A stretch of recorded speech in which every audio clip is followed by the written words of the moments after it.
over time, the Leaning Temple, the Grand Canal. How many jewels must a city possess to be crowned heaven on earth? This is Hangzhou, a shimmering city of wealth and a graceful land of culture. But no city is born a heaven. It surprises many that Hangzhou as a city did not begin with the best natural conditions, nor the best support from the government. Nonetheless, this amiable city withstood 5,000 years of twists and turns, and even bent its fate thrice along the way. Today, it stands as a prosperous and fabulous city, a heaven on earth with picturesque landscapes and 5,000 years of heritage. So what has Hangzhou gone through, and how did it manage?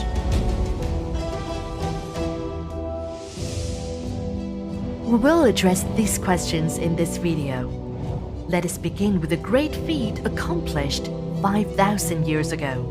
Back then, this place was anything but heaven. Sitting in between the sea and the mountains, Hangzhou has a rugged landform. Mountains populate its western region, with 4 major ranges running southwest to northeast and rising up to 1,700 meters tall. Such elevation differences bring about altitudinal zonation of species and confer barrier effects on water vapor. Facing the sea in the east, Hangzhou's mountains block the income water vapor, which shapes the city's wet climate and give rise to a number of large rivers. Rivers loaded with sediment, in turn, create alluvial plains. All these underlie Hangzhou's geographical configuration. They also explain why the city is constantly threatened by floods and sea encroachment. Around 5,000 years ago, the Liangzhu people arrived and settled here, where they set a precedent for China's competence in infrastructure projects. They constructed a dozen dams along the mountain base, creating the world's largest hydraulic system that held 3 times more water than the West Lake. It was used for flood water control, transportation, and irrigation.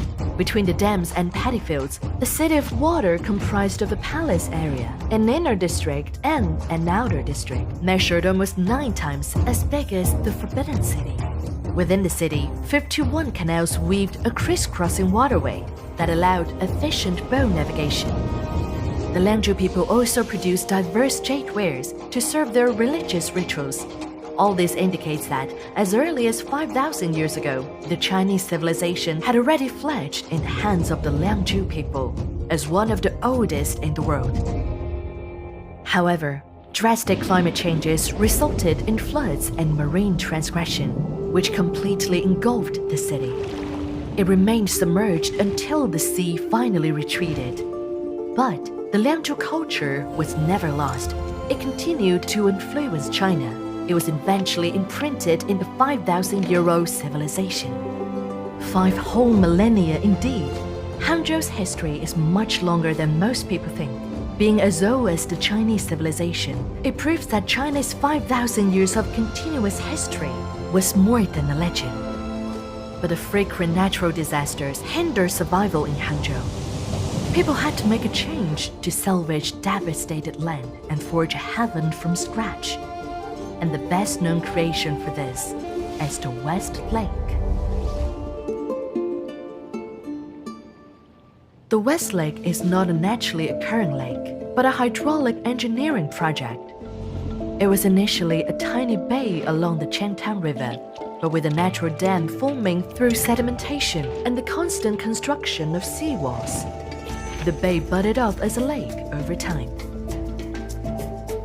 Such lakes normally cannot escape their destined demise due to sedimentation, yet the visionary governors of Hangzhou saw the long-term value of the West Lake.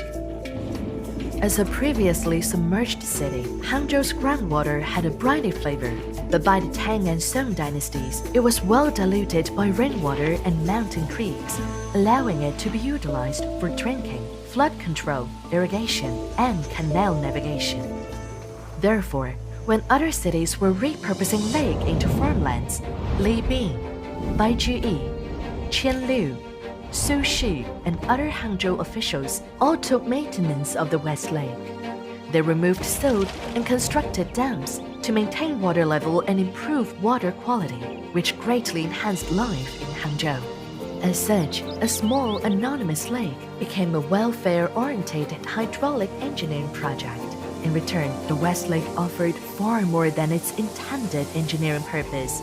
The lake was once so ordinary that Li Bai, the poet from the Tang dynasty, never mentioned it in his works. Yet by the Northern Song dynasty, the very same lake had become a household name. Tourists chanted Baiju Yi's poem, indulged in Su Shi's gardening style, and sang the sad love songs by Qian Liu. Later in the Southern Song dynasty, the West Lake even became the spiritual home for literati. It inspired the everlasting poems and set the 10 sceneries for artists. As the capital city of Southern Song dynasty, migrants along with their culinary traditions merged into Hangzhou. In its heyday, Hangzhou was home to more than 1 million residents. With a rich pool of talents, it led the world in multiple disciplines, including agriculture, handicrafts, commerce, art, and mathematics.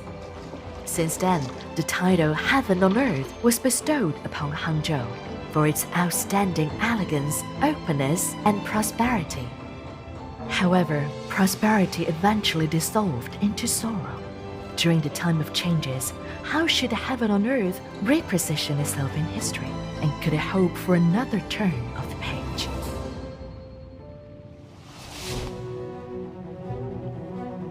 In eastern China, the Grand Canal connects the 5 major river systems en route to the south and intersects with the Qintang River in Hangzhou. But in fact, back in the 7th century AD, when the canal started operating, Hangzhou was already a transportation hub. With a growing commodity economy, during the Ming and Qing dynasties, Hangzhou was among the most densely populated cities in China. The pressure of overcrowding prompted the city to adjust its course again. Across the plains and mountains, people cultivated mulberries, cottons, hemp, rice, bamboos, and tea. This was when the Longjing tea first gained its far-reaching popularity. Within Hangzhou and in neighboring villages, people manufactured fan, knitting yarn, cosmetic powder, brush pen, paper, scissors, umbrella, medicine, liquor, and silk. Almost everything could be made here. To ensure high mobility of goods, dense and dynamic towns took the place as distribution centers. From there, goods traveled great distance by land, and then by water on the Qintang River and the Grand Canal, selling to places all over China, much like modern-day's express logistics. Owing to a pervasive commodity economy, cultural advancement continued to intensify. Artist Huang Gongwang's masterpiece took inspirations from the scenic Fuchun River. Novelist Xu Nai'an's fictional character Lu Jishen attained parinirvana upon arrival of the Qintang Tide. The Leifeng Pagoda commemorates Madame Whitesnake's immortal love. The Wansong Academy whispers the butterfly lover's unwavering attachment. Hangzhou's sceneries were open and approachable to all walks of life. Every being was free to express their joys and sorrows on this shared stage. With that, Hangzhou became a heaven for all, embracing nature and prosperity as much as cheapness and hardship. Unfortunately, a bleak fate was waiting ahead. As the modern era gradually phased out the Grand Canal, Hangzhou lost its prestige as a transportation hub. Nonetheless, the city bowed its time for another opportunity, one that would unleash its every potential, acquired over the past 5,000 years. Every August of the lunar calendar, the Qintang River puts on its best show of the year. Influenced by tidal force and seabed terrain, seawater pushes upstream into the Hangzhou Bay and creates this breathtaking spectacle. Being a sand-laden, shallow river, the Qintang River is unsuitable for modern cargo vessels. This leaves Hangzhou with little maritime advantage. But the 5,000 euro city has seen it all. Swimming against the current is in Hangzhou's blood. Upon reform and opening up, People in Hangzhou soon sensed the winds of change owing to their rich experience in commodity economy. They founded China's most influential multinational enterprises, China's largest clothing wholesale base, and the nationally recognized express industry cluster, all as part of the booming private economy. And with the advent of the network infrastructure, Hangzhou set off the wave of e-commerce and digital economy that swept across China and even the world. In these great times, Hangzhou's business environment and talent attractiveness remained top-notch in China. It also showcased its global competitiveness by hosting the G20 Hangzhou Summit and the 19th Asian Games, among other international events. It is noteworthy that, despite becoming more globalized, Hangzhou is still the epitome of Eastern landscape aesthetics. In 2002, the West Lake became the first 5A tourist attraction with free admission and was inscribed on UNESCO's World Heritage List in 2011. The Grand Canal and the archaeological ruins of Hangzhou City also made it to the list soon after.